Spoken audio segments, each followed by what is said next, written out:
جب اللہ تعالیٰ کی طرف سے سکون اور آسانیاں آنے والی ہوں گی تو تمہیں کچھ خاص نشانیاں اور اشارے ضرور دکھائی دیں گے۔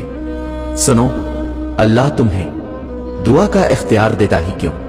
اگر اس نے تمہارا نصیب نہ بدلنا ہوتا وہ تمہیں کہتا ہی کیوں کہ پکارو مجھے؟ اگر اس نے تمہیں سننا نہ ہوتا وہ تمہیں سوال کی توفیق دیتا ہی کیوں؟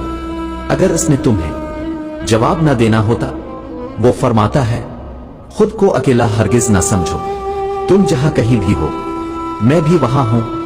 وہ فرماتا ہے کہ تم بھروسہ تو کر کے دیکھو مجھ پر، میں کسی بھی جان کو اس کی برداشت سے زیادہ نہیں آزماتا ہوں۔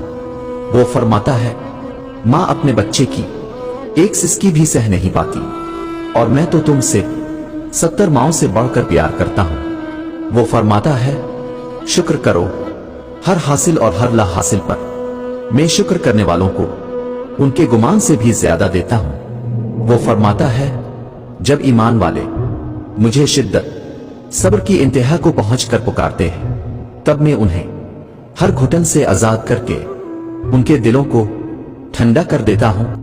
وہ فرماتا ہے تم ایک چیز کے گم ہو جانے پر تڑپ رہے ہو، میں قادر ہوں ہر شے پہ، میں تو سب کو واپس لا سکتا ہوں۔ وہ فرماتا ہے یقین رکھو میری مصلحتوں پر، میں مایوس ہو جانے والوں کو تو راستہ نہیں دکھاتا ہوں۔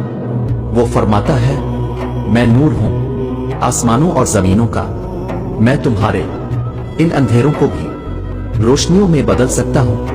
وہ فرماتا ہے یہ سختی بس کچھ وقت کی بات ہے، صبر کر لو، میں صبر کرنے والوں کو پسند کرتا ہوں۔